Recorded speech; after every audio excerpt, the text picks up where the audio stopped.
I'm Alison Purgiel with the Muskegon Area District Library. Thank you for joining us today for the first MADL RootTALK session of summer 2020, where we focus on family history research. Today's program is about getting started with family history, and we will be sharing some helpful tips, reviewing some basic genealogical record groups, and getting a brief introduction to several useful digital resources for the beginning family history researcher. I'm so glad you could join us today. Let's get started. Family history research begins at home. Start going through the house and looking for any family records you can gather up, such as family birth certificates or birth announcements, death certificates or obituary newspaper clippings that you might have around, and marriage licenses, your own and perhaps maybe your parents as well, or even wedding invitations from past family weddings, because those invitations will have names, dates, and places where the event took place that can be helpful for you. Great resource is the Family Bible, and a lot of people don't often think about it, but it not only did it serve as a focal point for spiritual guidance, but many of the old fancy family Bibles had register pages in them where you could write down things such as births and marriages and baptisms and deaths.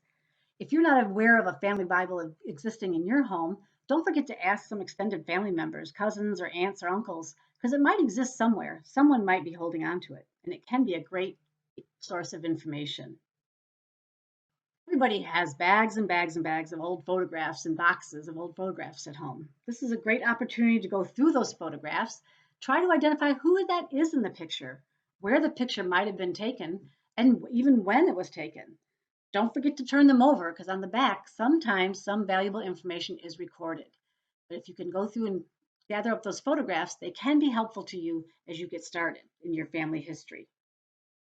Finally, one of the most important things I like to really suggest to new beginning family history researchers is interviewing older family members while you can to get some information. Many times over my career, I have had people tell me, oh, if I only had asked my mother this before she passed, or Uncle Donald was always telling stories about the old country and I just didn't pay attention, and now I wish I had. Well, now, since you're getting started, this is your opportunity. Take some time, interview some older family members who are still around, and maybe ask some questions about where people lived in the US, when they came over from the old country, and are there any stories about the old country and living life there? Any military service in the family? Did any grandparents, great grandparents, uncles, great uncles serve in any of the US conflicts throughout history? Also, maybe take that bag and box of photos that you have and see if they can go through them too and help you out in terms of identifying who those people are, and when that event might have been happening in the picture. So I can't stress enough, take time while you have to interview your older family members. All these pieces of information you're going to gather from your home and talking with people will provide you with valuable names, dates, and places that will give you great starting points on your family history. Next, as you start collecting all this information, you're going to want to think about how you're going to keep track of it. It's really very helpful to record family history information correctly using genealogy worksheets such as a family group sheet or a pedigree chart. If you've seen a pedigree chart before, sometimes people look at it and say, well, that looks like a family tree. And it is basically a family tree, but it also gives place to record and document where you got that information from. You can keep track on paper or using a digital form. Many charts and forms are available for free on various genealogy websites. A good site that I recommend is the National Genealogy Society website, as they offer free downloadable fillable PDF forms. What I like about fillable PDF forms is it lets you type the information into them and save them digitally on your laptop or desktop PC. And you can update them, open them up again, and update them quite easily. If you prefer to go to the paper route, you can print out the fillable PDF form after you've completed it and file it that way, or you can just print blank of the forms to complete by hand. Totally your choice, but you can go either way, but you will want to keep track and organize your information because it's going to get overwhelming fast. It's going to be a lot of information you're going to find. Let's take a look at a sample family group sheet from the National Genealogical Society. Family group sheets, this one here, it gives a place for a husband, a wife, And then as you can see, first child, second child, and you can continue on with more children for extra sheets. This is a family sheet that was filled out for an individual by the name of Donald Edgar Evans. And we get some information about his birth, his marriage, his death, where he's buried, and also his parents' names are located on this sheet. What you want to make sure you do when you have the family group sheet to fill out or a pedigree chart is to document your details fully so you can pinpoint exactly where to find those records again. For this sheet, you can see that the researcher recorded what records documented the information. For the birth date, we have a King County, Ohio birth certificate. For the death date, we have a Peoria County, Illinois death certificate. And for the cemetery location, we have a photo of the headstone. So all this important information needs to be documented on the family group sheet so that you know where you found that information. You may have the certificate itself in a digital form or paper form, but you also want to document it on the group sheet so you know where you found that information. Once these charts and forms are completed, then you're going to want to file your information in an organized way. The best way might be to create a folder on your desktop or laptop for each individual, or create a paper folder if you're going the paper route and just label them by name for each individual. And then all the information for that individual can go into those folders and that way you keep them track and you keep them separate. Now that you've gathered up the materials that you found at home, you've decided how you're going to organize your information, it's important to remember that it starts with you. Start looking for genealogical records for yourself, your siblings, and your parents before going any further back. Often family history searchers come across records with familiar names for individuals that are several generations ahead and mistakenly include that information in their family history simply because the names sound familiar, the dates sort of match, and the locations are probably correct. But they've never verified the actual relationships. This is why you want to start with yourself and working back step by step from yourself to your parents, to your grandparents, and so on.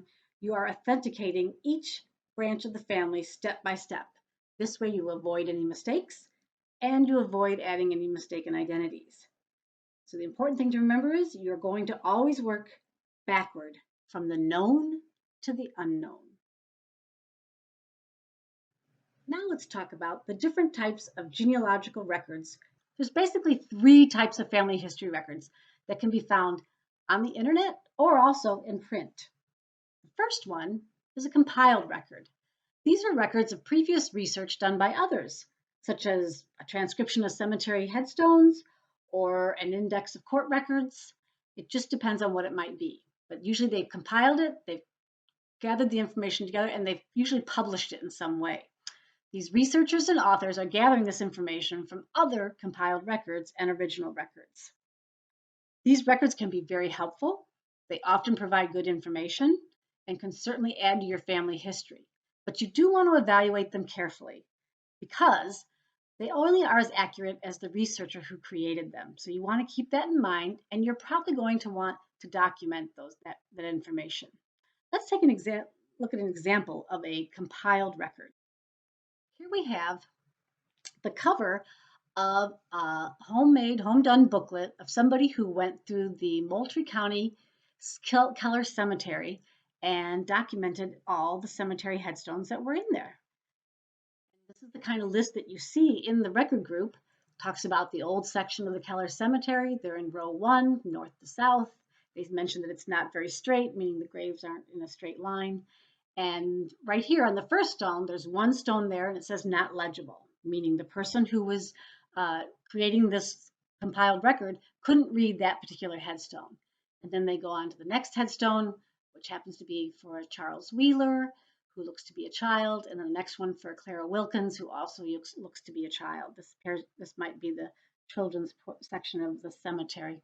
But this is the kind of information, it's very helpful to you as a researcher, because let's say that the second person listed there, Clara Wilkins, let's say you were researching Caroline Wilkins, who happens to be Clara's mother.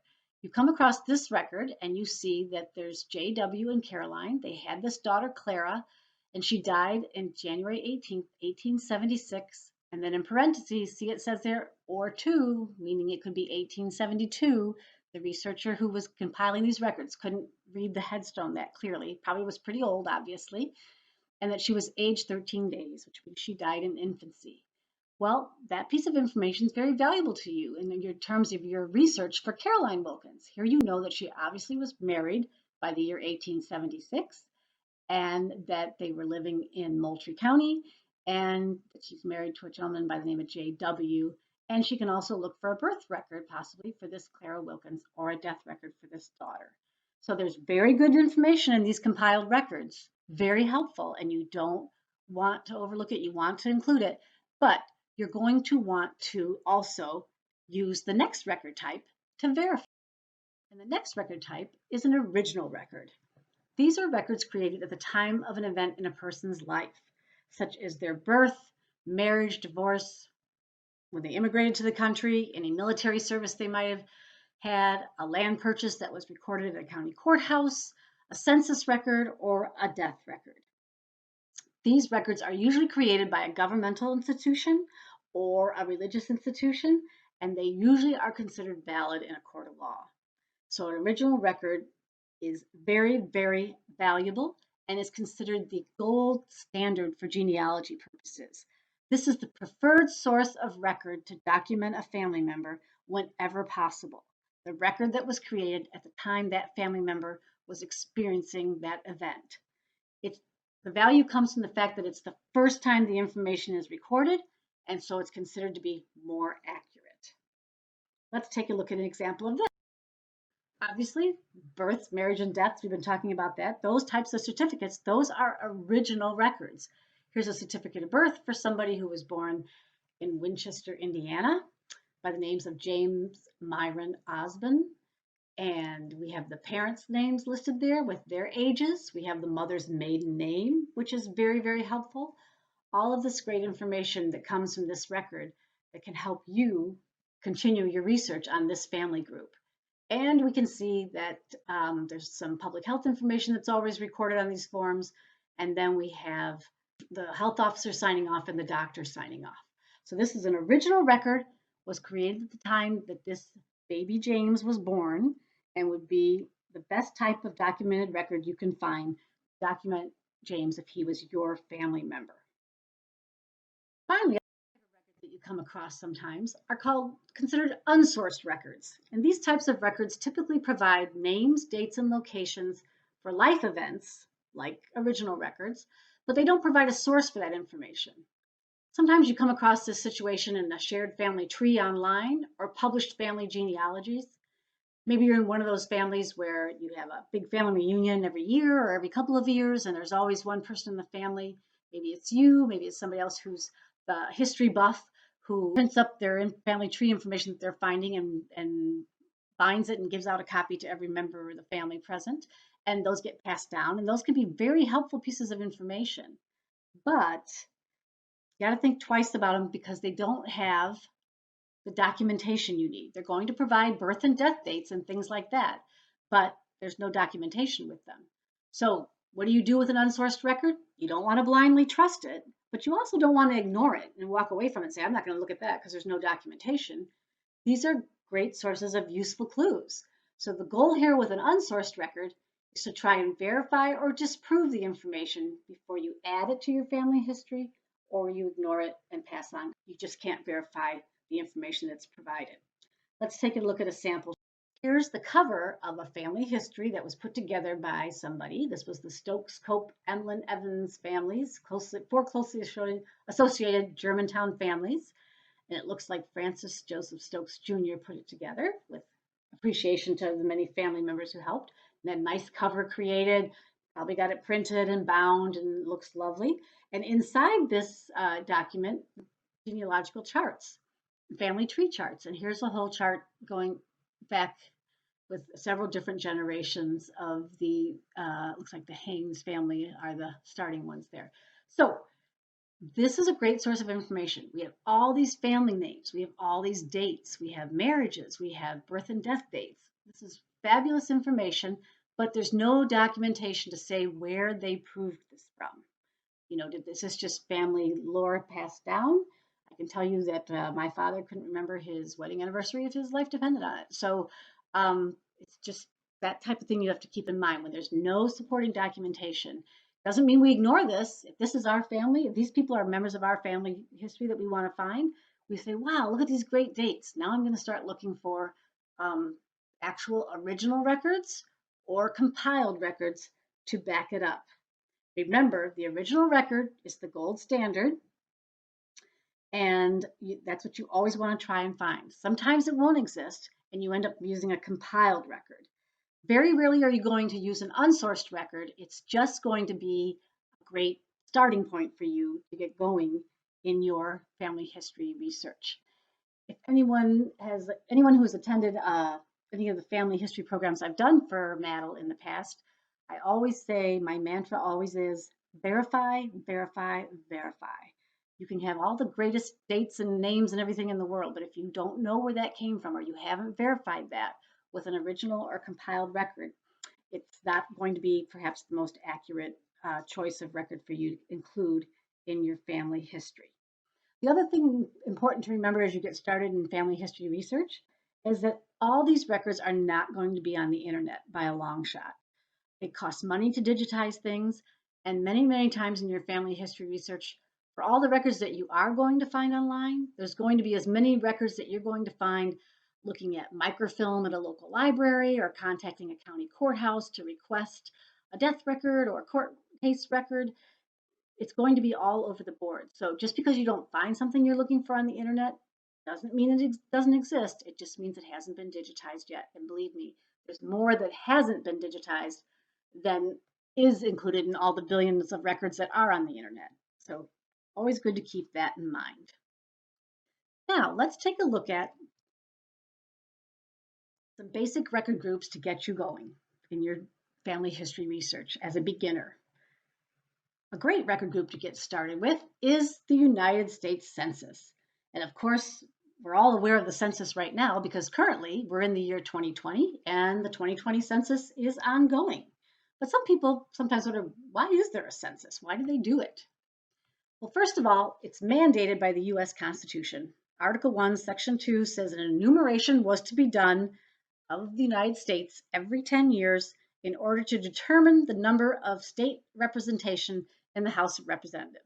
Otherwise, the number of congressmen a state has is based on the population for a state, which is one of the reasons why they do it every 10 years and the reason why it's listed in the Constitution. The first census was done in 1790. The most recently completed census was 2010, and of course, as we mentioned, 2020 is ongoing right now. Now, access to all this personal information that the census asks for is restricted. It's restricted by law from 72 years of the date of the census. So 72 years was considered an average lifespan when the rule was enacted. So the 1940 census was released in 2012, and that's the most recent census we can look at for family history purposes. 1950 will be coming out in 2022. And obviously, people live a lot longer than 72 a lot of times nowadays. So people are finding themselves in the census. I know my mom got a kick out of when 1940 was released to see her census record there. So it's kind of fun to take a look at yourself. But sometimes people are surprised when they see what kind of information is available on the census. And now you understand why it's kept restricted for 72 years. The census is a very valuable genealogy tool, and it's fairly easy to use, especially as the genealogy megasites that exist, and we're going to take a look at a couple of them later. They offer the US Census, and they offer it available to search by name. So it's really pretty easy record group to access, and almost anybody can find somebody in the census, even if you're a real beginner. The level of personal information that's asked with each year of the census changes all the time and increases.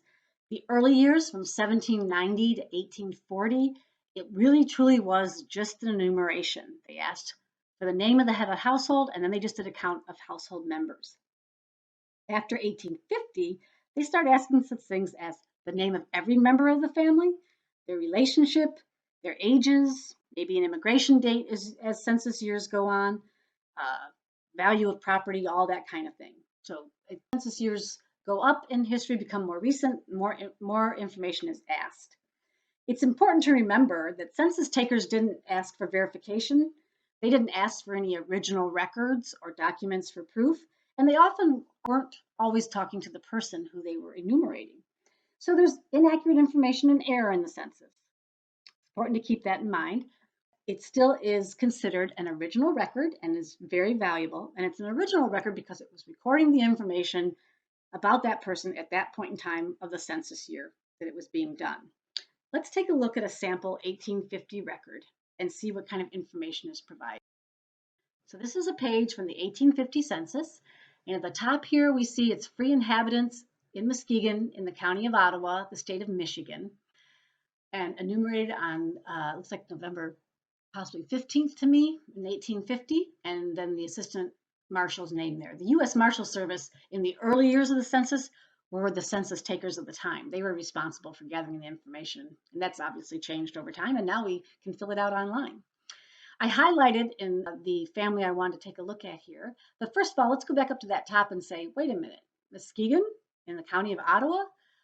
I like this census page because it points out another thing to keep in mind when you're looking at the census is that the geographic boundaries that you're used to today may not have existed in the certain years of the census. In the early histories of a lot of states, original counties were much larger than they are today, and then as population bases grew, land got reorganized, boundaries got redrawn, and different counties were created. So in 1850, Muskegon is not yet a county. It's part of the county of Ottawa still. Ottawa County extended farther, way farther north. So that's just important to keep in mind. So if you see family names in an index and the state's right, but the county seems wrong, always good to take a look at it because it could just be that the county hadn't been formed yet, depending on the year of the census. This is a census record for a name of James Graham. And then there's a person living with him by the name of Almeda, and then Mary and James Graham. The ditto marks underneath mean the same last name. And then there's some other people living in the same place here. It looks like John Cameron, Orville Winker, Joseph Wilder, Hobart Weaver, John Coleman, and possibly James Kane. Sometimes you have to kind of interpret the handwriting. And you see what's asked here, the name of the person. Then columns 4, 5, and 6 are looking at age, sex, and color or race. And then column 7 is the occupation. 8 is the value of the real estate. Column 9 is their place of birth. And then there's some other columns where they ask about school attendance and everything. This marshal didn't fill in a lot of the information on the census, and you will see that at times. The census takers, each person was as accurate as he personally wanted to be. So, but if we look at James Graham, he's 31. He's an innkeeper. The value of his property is $1,500, and his place of birth is Scotland. Well, $1,500 seems like a lot of money in 1850, but he probably had a significant amount of property and outbuildings if he was running an inn. And the inn itself was probably a large building with bedrooms and things. And there was probably a pretty large stable to put up horses and a paddock, and also a place to store carriages and that kind of thing. Almeda is more than likely his wife because she has the same last name, and because they have 2 young children there, Mary and James, who are 5 and 3. And then everybody else here are laborers, and they probably are working for Mr. Graham and helping the inn to run. And what's very helpful about this census also, we have everybody's names, ages, so we can take the year of the census of 1850 and subtract and figure out possible birth dates and what to look for. We have place of birth, so like if we're looking for James Graham and we want a birth record for him, 1801 and 1850, so you figure 18 he was born or something around there. We don't need to look at any U.S. records. We need to look at Scottish records because he was born in Scotland. So that's a nice little clue there. But Almeda looks like his wife was born in New York and the kids were born in Michigan. So it gives you all locations to start looking for records. So the census is just a great source of information to get you started in your family history and fairly easy to use. And we will be doing a RootTALK session later in the summer just on searching in the census. Basic record group are vital records, U.S. vital records. And we've already seen a sample of a vital record as an original record. We saw that birth record there. And vital records are records of important events in life, births, marriages, and deaths. That's why the word vital comes from, because it has to do with life itself. These records are created at the time an individual is born, the time of a marriage for that individual, and the time of the death of that individual. Prior to the 20th century, they're usually not very detailed records. It might just be a huge ledger that was kept at the local level, say at the village or township office or city hall, and then moved to the county level, and then finally moves up to the state level. Michigan started collecting vital records, births and deaths, at the state level in 1867. And at this time frame, they're big, giant bound books with leather bindings, and it's just one line across with the information recorded, basically, hopefully a name and a date, and hopefully parents' names if it's a birth record or something like that. But then, starting after 1900, we start seeing the types of birth records as the samples we've looked at already, where they're similar to what we are used to looking at today, and include information such as names, dates, place of birth, parents' names, sometimes a mother's maiden name, that type of thing. The important thing to remember about vital records, this original record group is often a restricted record group because obviously with a birth certificate, you can do all kinds of damage in terms of identity theft. So birth records are very restricted. It's very rare to find access to a birth record that's not over 100 years old unless it's your own or your own children's. You can always apply if a family member is deceased in your immediate family, you might be able to get access to a birth record, but it just varies, and it varies state to state. So you kind of have to keep that in mind. And a lot of times for birth records, we might end up more often depending on a compiled index record to help you find it as opposed to the actual complete birth record or certificate to verify that event in someone's life. But death records are almost always open to you. Usually most states consider that once you die, your right to privacy is forfeit because you can't really do anything with a death certificate. No credit card company is going to open an account for you with a death certificate. So it's just something to keep in mind that sometimes it is a restricted record group.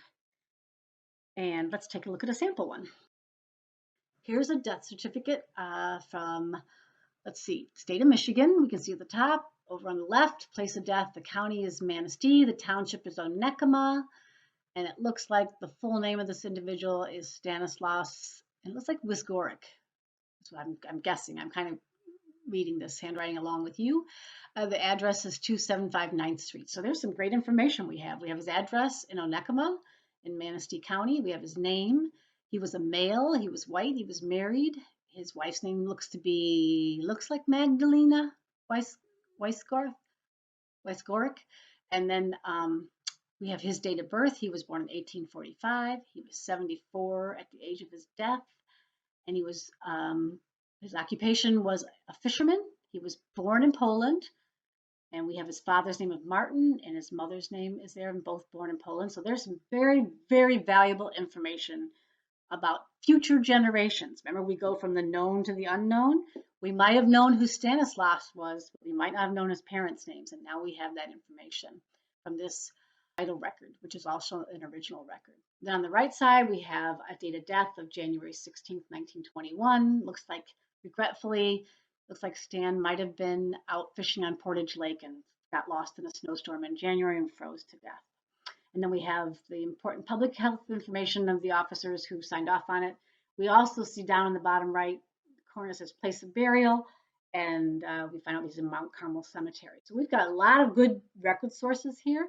And as we fill out our family tree, we can give a date of death for Mr. Skoric with no questions because this is the official certificate of death. We have a birth date to research. We might want to find that birth record if we can from Poland because information is given by his wife. She's the informant down at the bottom left. And so she may be absolutely right, but it's good to verify it because you will sometimes see some errors there too. But the certificate that it's for, the death date, we can take that to the bank because this is an original record. So vital records are another great resource to search. Often indexes are available on a lot of these great mega genealogy sites, if not the records themselves, depending on the age of them. And we are going to be doing a class later this summer as well, just focusing on how to search vital records, birth, marriage, and death records. Finally, I'd like to introduce beginning genealogists to our newspapers. And newspapers really are great sources of information when doing family history, but they sometimes get overlooked. But they really cover a lot of key events in your ancestors' lives. Obviously, sometimes a birth announcement is done when a baby is born. Obviously, an obituary is done when somebody passes away. There might be a marriage announcement, but also 20th century newspapers, especially the first half of the 20th century, they have a lot of local news columns or society columns. They're kind of like gossip columns where they talk about all the events that are going on in town. And it's all these little one-line entries saying, Mrs. Joseph Smith came from Grand Rapids today to visit her sister, Mrs. John Smith, in Muskegon. And all these kinds of things are listed there. Vacations, family trips, people opening businesses, people having parties, people getting new jobs. It's just so interesting to go through these old newspapers and see what's there. Tricky part about newspapers is that it can supplement or complement that information gathered from other records. They're not really original sources, they're compiled source because obviously someone is compiling this information and writing it up to be put in the newspaper, but they definitely complement information. And a lot of times for family history, sometimes if you never can find a death record for somebody, but you have their obituary, that's going to be a compiled record that's going to be your documentation to verify that person's death. In the digital era now, many, many, many newspapers are being scanned and made available online through a whole variety of websites. Many of them are also subscription-based, meaning it costs money to access them. Sometimes your local library subscribes. For example, we have a couple of sites that are available to you through MADL, and one of them is the Chronicle, going back, I believe, to the early 1990s. So it doesn't go way back in history. The Chronicle's early papers, and just a small number of them, are digitized on another resource, Genealogy Bank, that has the early Chronicle newspapers. But to keep in line and look around to where newspapers might be, many local libraries or local county historical societies or state historical societies or archives carry the microfilm for the newspapers in their state. And you can often visit their locations and search that microfilm, or they might even offer a search service for you to search that microfilm. For example, the Muskegon Area District Library does hold the Muskegon Chronicle on microfilm, and a complete run of it from 1860s till being produced on microfilm last year, or early year, I believe. And so always contact those libraries and see if they can do a search for you. MADL does offer a free search service for an obituary as long as the requester has a month and a year. We can't search a whole year because there's no indexing for it right now, but we can search a month and a year. And if you have a complete date of death, an obituary can be found even more quickly. So let's take a look at the kind of information you can get from an obituary. Here's one for a Mrs. Kate Andre. I believe this is from a Virginia newspaper from 1925, and they talk about the death of this individual. They say she's the widow of the late Edward Andre, so you have her spouse's name. She passed away in Tacoma, Washington. Now, this is, like I said, a Virginia paper, but she died in Tacoma, Washington. So if we were looking for a death certificate and we thought she might be in Virginia because that's where she's from originally, nope, it's going to end up that death certificate is going to be in Washington State. So here's a nice big clue in this obituary for us. And it says more details about her. We get her parents' name and her maiden name, Cranston, who were residents of Wheelersburg for many years. And it talks about two surviving sons down at the bottom, Ben and Clay Andre of Tacoma, who lived there in Tacoma, Washington, and a daughter who looks like she's living near Wheelersburg. So all kinds of great information, really helps flesh out your family history generations and gives you names, further names, and some locations to start doing some more records to see if you can come up with some original records to document this. So for example, if we wanted the original death certificate for Mrs. Andre, we would be looking at Tacoma, Washington death certificates and seeing what we can find.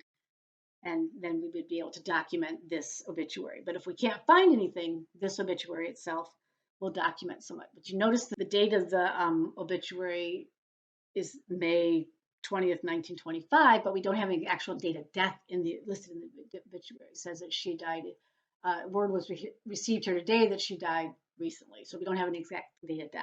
So we would want to find that original record. So these are the basic record groups that I always recommend for beginning genealogists to try. The census is fairly easy to search. Vital records are fairly easy to search, and there's a lot of them available of census and vital records online. And newspapers are a great source of information and somewhat easy to search, but maybe a little bit trickier to track down in terms of where they might be. So that might take a little bit of extra help. So we've got the record groups. Let's take a look at some helpful online resources that will help us get started in finding these types of records. We're going to do a quick tour now of 3 useful internet sites that are available from you, either from home or from using a computer or the Wi-Fi at your local MADL branch. We're going to be taking a look at Ancestry Library Edition, which you can access via the website madl.org at the branch, or currently and temporarily right now at home. We have MyHeritage Library Edition, which you also can access at a branch or at home from the Michigan eLibrary website, and I give the web address there. Or we're going to take a look at Cindy's List, which is not a genealogy record database, but a sort of a clearinghouse for all the other websites that are on the internet, and always a good web page for people to be aware of. So let's get started and take a look at those resources. Welcome to the home page for Ancestry Library Edition. Ancestry is a genealogy megasite with billions and billions of records. In fact, Ancestry claims that they have over 20 billion records currently on the site, and that they add 2 million records a day. It's just a huge, huge resource, and it's a great place to get started with your genealogy research, because just about any of the record groups that we talked about tonight are included in Ancestry's collections, along with many more. Some of those records are the United States and United Kingdom Census, vital records from the United States, from Europe, from Canada and Australia, United States immigration and passenger records, and military records. And these are just to name a few of the record groups. There is so much more on the site, so it's a great place for beginners to start searching because it's easy, relatively easy to use. Ancestry is, however, a fee-based website with tiered pricing for personal subscriptions based on access to the different record groups that you might be interested in. They offer a United States subscription, a world subscription that includes the United States, and then also a subscription of everything. However, the good news is Ancestry also makes a library edition available for libraries to subscribe to. And MADL does make Ancestry Library Edition available at all of our branches via the public computers or using the MADL Wi-Fi with your laptop. Normally, you do have to use Ancestry in-house at the library, either with the Wi-Fi or the public computers. But currently, Ancestry Library Edition is offering free access from home during the pandemic through July 30th, 2020. And there's a video right now on MADL's YouTube channel and Facebook page that shows exactly how to sign in for home access while it's available. The video is called Ancestry Library Basics, and you will want to have your library card handy and know your PIN when you're ready to try it out. Now, Ancestry Library Edition gives access to all the major genealogy record groups that the same personal subscriptions have, but it doesn't provide a couple of special features. One are the family trees, and the other is the message boards. So if you've ever seen Ancestry commercials on TV and you see the person say, "Oh, I just went on Ancestry and I typed in my name and up came all these little leaves," that's because for personal subscriptions, you start a family tree and then leaves will pop up on your tree with information Ancestry is finding for you based on the information you've added. That's not available on the Library Edition. And also the message boards, they're available for you to view on the Library Edition, but you can't respond or post a message. Only personal subscriptions can do that as well. However, all the important record groups, just about almost any record group you might be interested in searching on Ancestry for your family history research is available to you on Ancestry. So the first thing I would like to suggest, that whether you're new to Ancestry Library Edition, you're just getting started and trying it out for the first time, or you're coming back to it after not using it for a while, is to head up to the menu bar here at the top of the page and select the Learning Center. The Learning Center is where Ancestry provides you with all sorts of tips and tricks and suggestions to help do your research on their website. I can't stress how important it is to take a look at this. It's always so interesting and useful to find out easy ways to access the site and the different ways to look at specific record groups. It is really helpful, and no matter your skill level, it's always worth browsing through here and getting some assistance or refreshing your memory on using Ancestry. Let's go back to the home page by quickly clicking on the Ancestry Library logo up in the left-hand corner. And let's talk about access to some of those record groups that we discussed earlier in the program. Remember, we talked about the United States Census records. Well, Ancestry provides a quick link to them right over here on the bottom right-hand side of the page for every year of the census. Remember, it started in 1790. It's done every 10 years. And the most recent one that's available for the public to see is 1940. So here they all right here. If you remember, we looked at a census record earlier in the program from 1850. Let's see if we can find that same census record again. If we click on the 1850 census year right here on the home page, up comes a search template. Ancestry provides a search template for every record group you choose, and they always tell you the title at the top of the page of the record you're looking at. So right now we're looking at the 1850 census. We could type in the name, and I believe that gentleman's name was James was his first name, and Graham was the last name. And we know that he was living in Muskegon County, or excuse me, in the city of Muskegon at the time. So I'm going to type in Muskegon, Michigan, use the autofill that Ancestry provides. Always make sure it's matching what you want, because there's lots of place names in the United States that different towns in different states have the same name. So make sure it's the right place you want. And this is Muskegon, Muskegon County, Michigan, and hit the search button. And what happens is it comes up a list of results. It looks like there's 2,200 plus some people in the 1850 census with the name of James Graham. But the good news about Ancestry is they rank their search results with the best match at the top, because that's how it works. And James Graham in Muskegon, Ottawa County, Michigan comes up, born about 1819 from Scotland. And I believe this is the match for the record we're looking for, particularly because of this Ottawa County reference. I know we discussed the fact that Muskegon was in Ottawa County at this time frame. So let's view the record by clicking on that button. And up comes first, Ancestry always provides you with a transcription of the record you're about to view, where you can read it in a typed form instead of looking at handwriting.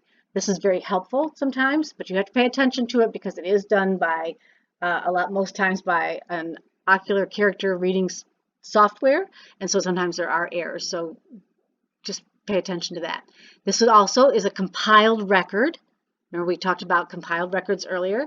It's not the original record, but it's a listing of all the information that's in the original record. So this is a compiled record and very helpful to us.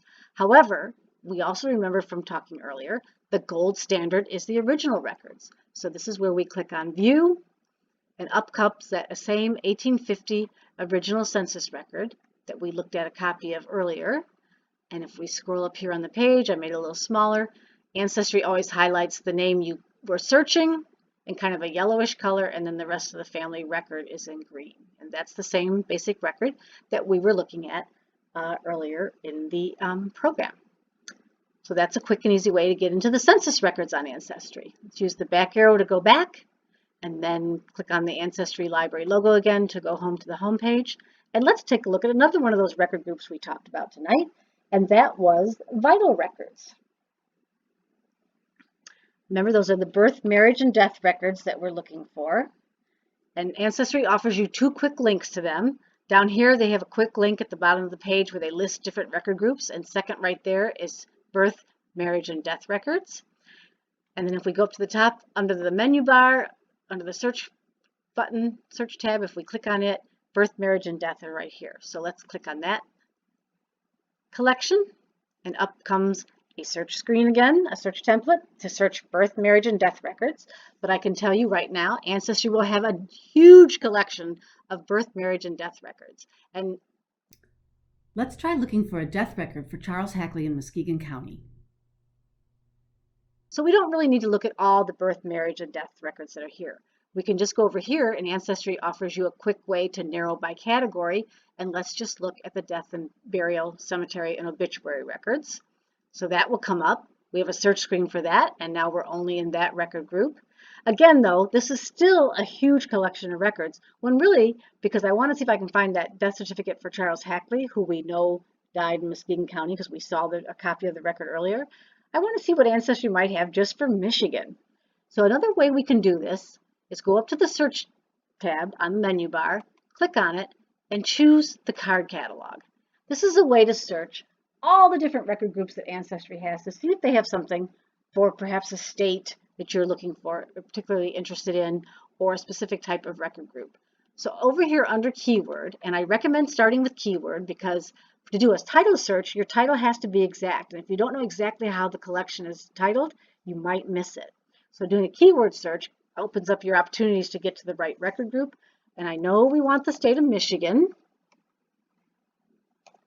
And I know we want death certificates, so that's what I'm going to type in. And let's see what Ancestry might have. 10,000 records up here overall, and now we'll see what they'll have just for Michigan. We're searching, and up comes, there's only 3 record groups that have records from Michigan in it for death records, and one of them is Michigan death records, right here, 1867 to 1952. That seems to cover the time frame we're looking for, so let's click right on it. And up comes the search screen for that. We're in Michigan death records. Let's type in Charles Hackley. I believe the death date should be for 1905. And again, we were in Muskegon. Use the autofill, Muskegon County, Michigan, and hit the search button. And here we quickly only got 2 results, and our top one, again, the ranked seems to be the best result, has the date we're looking for, the place. Let's view the record quickly. And once again, it gives us a transcription of the information that's on the actual certificate, but over here, the gold standard, the original record right there itself. Let's take a look and view it. And sure enough, I'm going to reduce it a little bit. And now here's that death certificate for Charles Hackley. From Muskegon, Michigan, 1905. Now let's say this was a record you were looking for on Ancestry from home and you were interested in keeping it in some way, printing it or keeping a copy of it. Over here is on the side, over here is a little icon with tools on it. Click the tools and here comes our options. We can print it. If you have a printer at home, this would be your opportunity to print. Or if you were at the library looking at it, you can print as well. Or you can download it right to the device that you're using at home to view Ancestry Library Edition from home.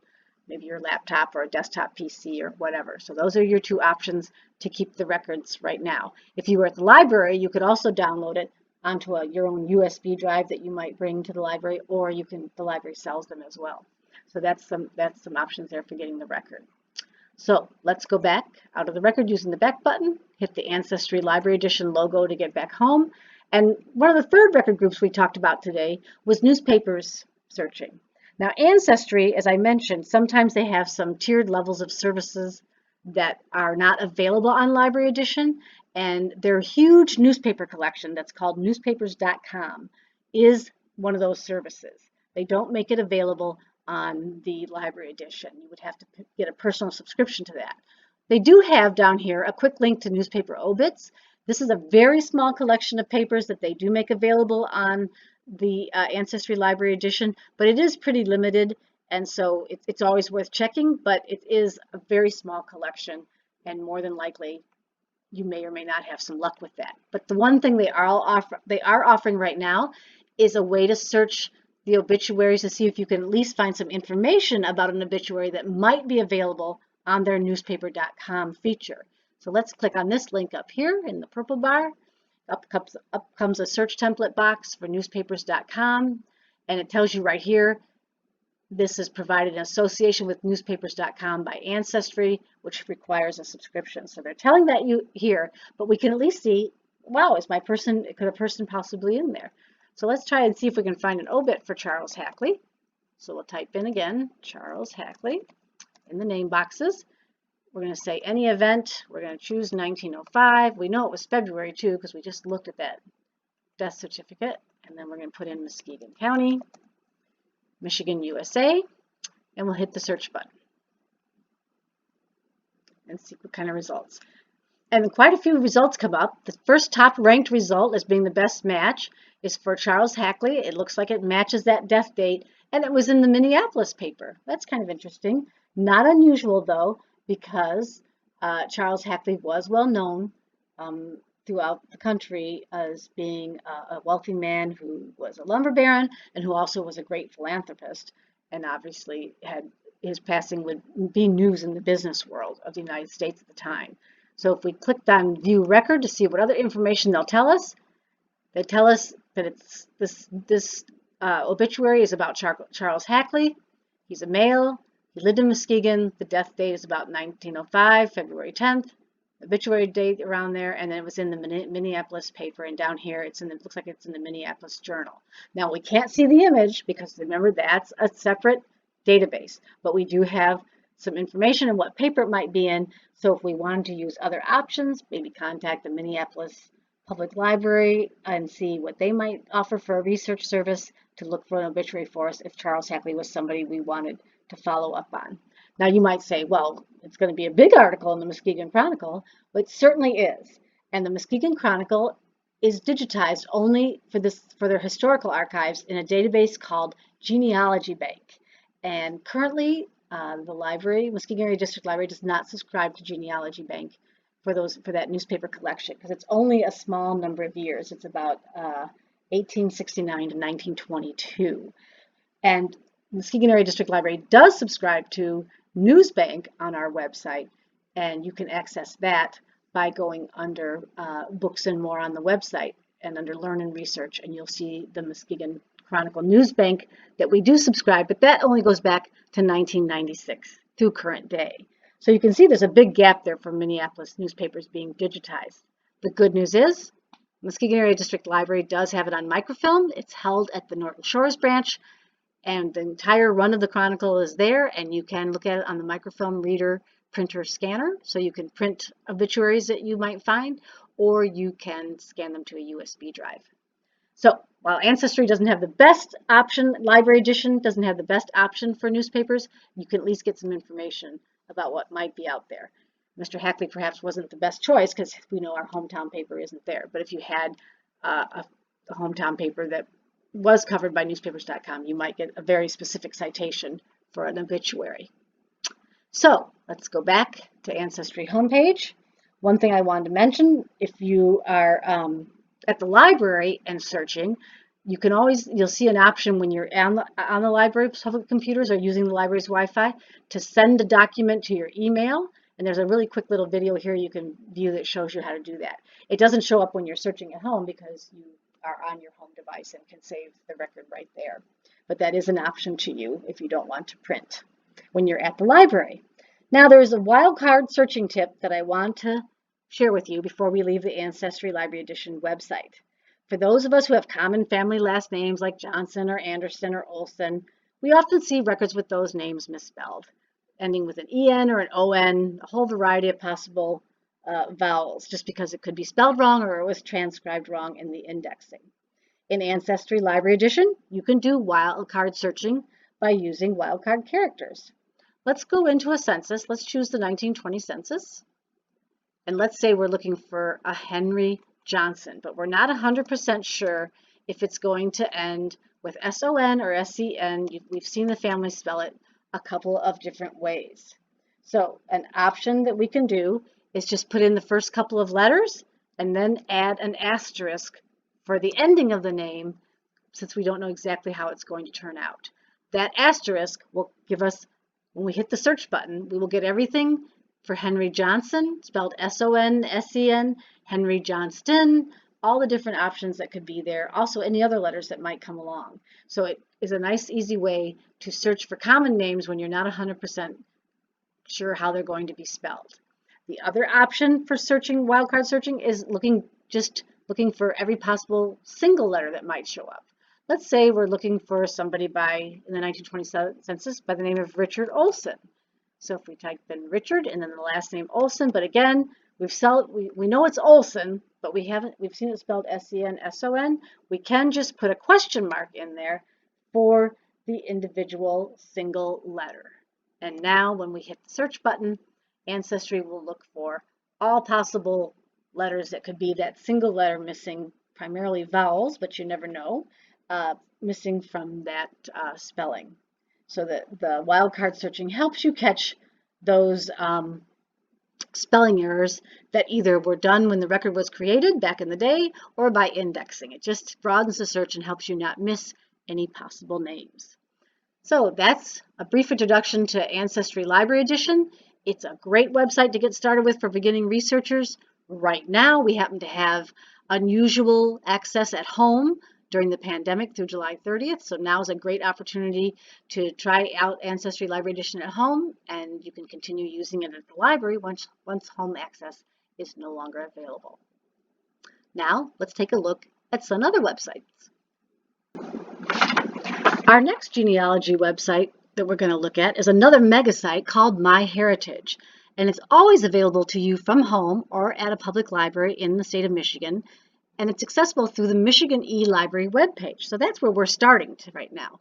Right here, we're on the Michigan e-Library webpage, as you can see up here in the upper left corner, and the address for that is www.mel.org.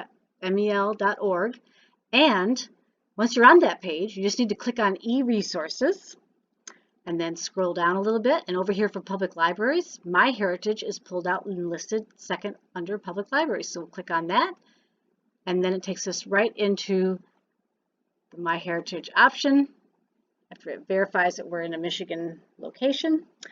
And here we are at the MyHeritage website. Now, MyHeritage is a fee-based resource, just like Ancestry, that you can subscribe to with a personal subscription, but they also offer this library edition. It's one of the largest, most internationally diverse genealogy databases of its kind. It provides the following: the full U.S. censuses that we've been talking about, censuses of England and Wales, more than 100 million gravestone images, 474 million historical photographs, military records, immigration records and passenger lists, citizenship and naturalization records, newspapers, and many other records. Now, as you can see by looking at the homepage here, it's not quite as fancy a website as Ancestry. A little more bare bones in its design, but it does include access to digitized newspapers, much larger collection than Ancestry makes available, and it does provide access to billions of family trees, which is kind of fun to take a look at. And that's another great record source that MyHeritage has that Ancestry doesn't. But if we're weighing the two together, Ancestry does have quite a bit more information on it than MyHeritage. But what's nice about MyHeritage is for the beginning genealogist, it has the basic record groups we're interested in, and it's always accessible from home as well as the public library. Just remind you, as always, when you're first time visiting a new site, it's always helpful to take a look at what learning options they provide you to see how the website works. And over here on the right hand corner, there's a link to a watch a tutorial, and it's a very brief, quick review of how to use MyHeritage, the kinds of records it covers, and the search features that it offers you. So I highly recommend taking a look at it. A lot of people aren't familiar with MyHeritage. They haven't used it very often, so it's always good to watch that brief tutorial and get a sense of how MyHeritage works. It doesn't give you the kind of in-depth research backup support that Ancestry does, but it gives you an overview of the site. Now, the search template is also staring at us right here on the home page, and it will search all the historical records that MyHeritage has to offer.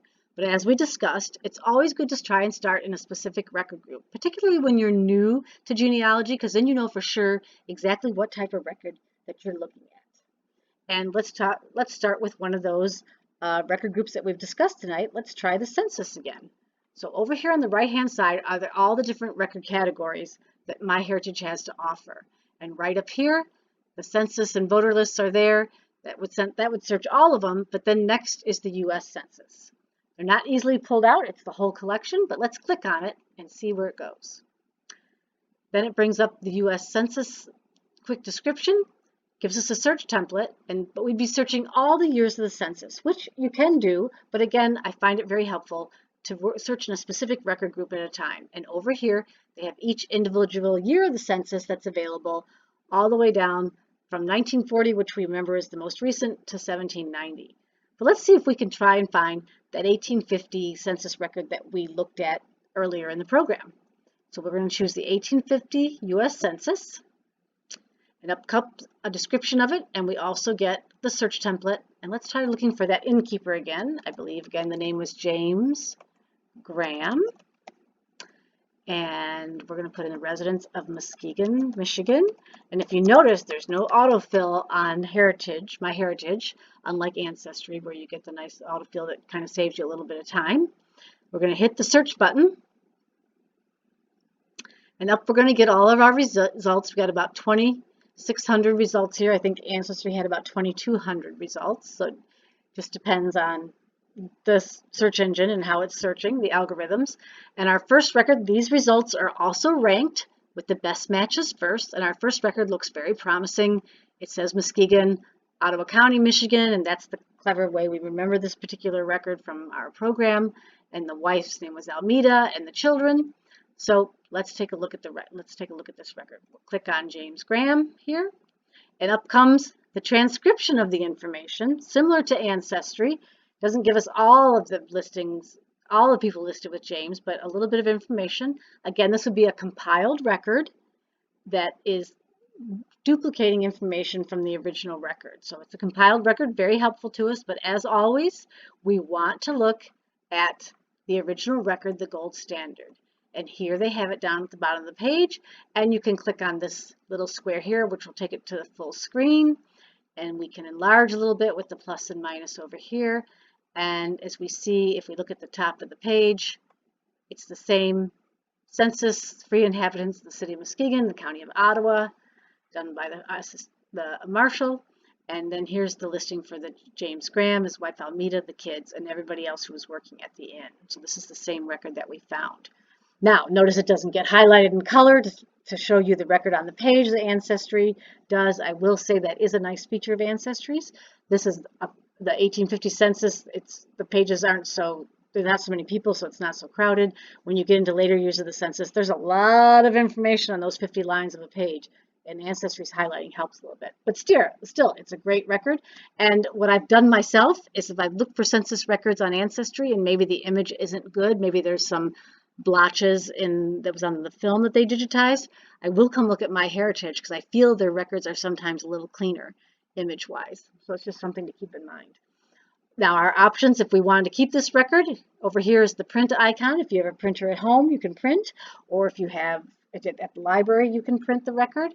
You can also right-click right on the record and choose the option to save the image as a JPEG, and you can save it to your laptop, to your desktop, to a USB drive that you're using at home or at the library. So those are the options for you for saving the record. So let's exit the full screen over here and click on the My Heritage logo to go back to the home page. And let's take a look at vital records. Remember we talked about that record group that we've talked about this evening, searched them on Ancestry.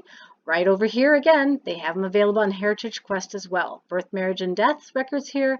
There you can do the whole set, or you can search by birth, marriage and divorce, or death and burial and cemetery records again. Now, I will say the collections they hold on My Heritage are not as large as Ancestry's, but it's always worth taking a look, especially if you want to do some work from home and you might not have access to Library Edition in the future from home. So you could take a look at this website and see what they have. Now, as we scroll down here, here's the photograph collection, their military records, everything, and then down here is the newspaper collection. Another record group that we discussed earlier this evening was newspapers, and newspapers are a great collection that My Heritage has to offer to us. If we go over here on the right-hand side in the categories and scroll down, we'll find a link to newspapers down here. Click on that link, and up comes a search box to search all the newspaper collections they hold. Over here, they list all the newspaper collections they hold. And one of the great collections they do access is the Chronicling America, Historic American Newspapers, 1836 to 1922. This is a great collection of newspapers being digitized from large cities across the country for this time period, and this project is being overseen by the Library of Congress. The Library of Congress also has this collection on their website, and you can search it there. They have a Chronicling America page, but it's nice that My Heritage includes it in their newspaper indexing that they search for you. Saves you looking at another website. So that's kind of nice, a nice feature. Let's say we want to take a look at the newspapers here and maybe find something about the death of Charles Hackley. So let's type in his name, Charles Hackley, in the search box for the newspapers. We don't have a publication title because we know our local paper, the Muskegon Chronicle, isn't included in this. It's only digitized historically on a specific website called Genealogy Bank, so we're not going to worry about putting a publication title in because there'll be a whole variety of newspapers that we'll be looking at. But we will look at our keywords. We're going to type in that we're looking for something about the death of Mr. Hackley, and our publication date, we know that he died in February 1905, so we'll see what newspapers might have covered something in that time frame. We'll hit the search button, and then up will come a list of links of all results for Charles Hackley in newspapers. And it looks like we have 3,400 plus results. That's pretty good. Lots of different newspapers here. The True Northerner looks like they have something in February, probably something about Mr. Hackley's death. A Hocking paper out of Hocking, Ohio. The Ludington paper in Ludington, Michigan, which makes sense. A local nearby community. The Washington Times certainly looks to be covering something.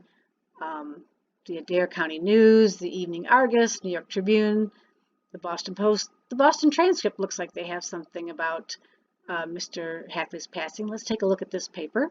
So we click on the link there, and here they pull out a little bit of the text of the article. So it looks kind of interesting. Let's see if we can find it. So right down here is the original newspaper image itself. And again, if we click on the square box, we get the full-size image. We have the found text is listed here again, so we know what we're looking for on this page. We'll close that out so we can see the paper a little bit better. And we'll enlarge it a little bit. And then over here, we're looking for information about Mr. Hackley. As I scroll down the paper here and take a look, I think there's going to be something down here. Over on the second column here it is right here. Let's take a look and see. A striking and typical American career was that of the late Charles Hackley, lumberman and philanthropist of Muskegon. Gives some information about his life. Interesting, saying that his wealth at his death was being estimated at $15 million, whereas his benefactions to Muskegon, his gifts alone to the city, amounted to over $2 million. So a nice little clip about Mr. Hackley. So if this happened to be, Charles Hackley happened to be a family member of ours that we were tracking, we could print this page or save it as a JPEG and have it for our files. So let's exit the full screen and we'll go back to the home page for MyHeritage. And that's an overview of the second great genealogy mega site that's free and available for you. It also offers the same free wildcard searching that we have available to us on Ancestry, where if we have somebody with a common surname like Johnson and we want to get all the possible spellings, we can just put an asterisk in and we will get after the first 5 letters of the name, and we'll get every possible letter combination after that so we don't miss anybody. Or perhaps we have somebody with the name Olson and we just want to get all the Olsons who spell it S-E-N and S-O-N. We don't want to miss anybody just because of a misspelling. So a question mark can take the place of 1 letter in wildcard searching. So MyHeritage Library Edition offers that to you as well as Ancestry. So another good website, free, available to you all the time at home as well as in the library, and one you certainly want to take a look at as a beginning family history researcher. Now let's take a look at the final one for tonight. Our third and final genealogy internet resource that we're going to take a look at tonight is a website called Cindy's List. And it's available on the web at www.cindyslist.com. And if you notice, Cindy is spelled with a Y for the first vowel. Cindy's List is a free, categorized, and cross-referenced index to the huge amount of genealogical resources that are available on the internet. Try to think of it as like a card catalog for genealogy websites, providing a link to family history websites under the type of records or resources they provide. This website currently provides over 330,000 links to genealogy information on the internet, all for free, and the site itself is free. The site isn't done by software. It's actually curated by a live human being by the name of Cindy Engel, and she's been doing it for over 20 years. A couple different ways to find information on the site. You can click on the categories option at either the top of the page up here or over on the left. And you can see a complete list of what's available. Let's try that. Let's click on the categories. And then up comes alphabetically all the different kind of subject headings for materials on the internet. And as you can see, as you scroll down the page, it's quite lengthy and complete. Or you can go back up to the top of the page and click on a letter and search for categories that way. For example, let's check and see what links are available for the state of Michigan. If we scroll down the page, if we go down to the United States as a subject heading, then she has each state listed individually.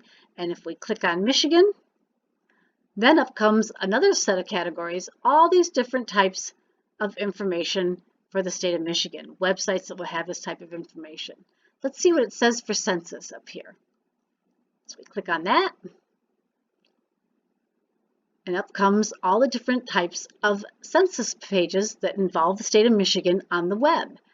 And here's the federal population census, 1820, 1830, and then Access Genealogy has Michigan census records. We know that Ancestry has census records. And then they have the full census collection. And then we have Family Search is another good website that has census records, all different kinds of websites that would carry the census. So even though we looked at two websites tonight that were mega genealogy sites, Ancestry Library Edition and MyHeritage Library Edition, they both carry the complete federal census. As you can see, quite a few other sites will do it as well. So it's just a kind of a helpful place to find interesting websites. If we go back to the categories again, one of the things we talked about in tonight's program earlier was about how we were going to organize and keep track of the records and information that we found about our family history. So let's go down and see if there's anything under charts and forms. And right here, it looks like there's 374 links for charts and forms. Pretty impressive. Looks like lots of different kinds of records tracking information is available on the internet. Here's some family group sheets. We talked about them and looked at one. And just what I had mentioned in the program earlier, the family group sheets that were available from the National Genealogy Society. But here are some other resources that are available. And actually, the U.S. National Archives also makes available on their site, excuse me, a family group sheet that you can print off and use or download and save to your computer. So this is an example of the kind of information that Cindy's List makes available to you. And down here, you can also see if you visit the site a lot, you can just choose to look at new links that might have come in since you've been here last. You can actually submit a link yourself for Cindy to consider adding if you're aware of a website or something you've come across. You can report a broken link if something on her page doesn't send you to the right page. You can let her know that. And you can also update a link and provide a newer registration for it. If it's your website that's been added to Cindy's List and you want to make sure that if you've changed your address, your URL, that let Cindy know that. So it's just a great little site to help you find a million other things on the internet about genealogy. Now that's our last resource out of the 3 helpful resources to help you get started on your family history journey. Well, that wraps up the first session of MADL RootTALK. We hope you enjoyed getting started in family history program today. Come back and see us again for the next 2 sessions of MADL RootTALK. We'll be covering U.S. Census records on Tuesday, July 21st, and on Tuesday, August 18th, we'll be covering U.S. birth, marriage, and death records, otherwise known as vital records. The Muskegon Area District Library serves the community with 10 local branches, and we're open 24/7 with access to many digital resources. Like our Facebook page and subscribe to our YouTube channel to access all of our virtual programming. Please visit madl.org for more information.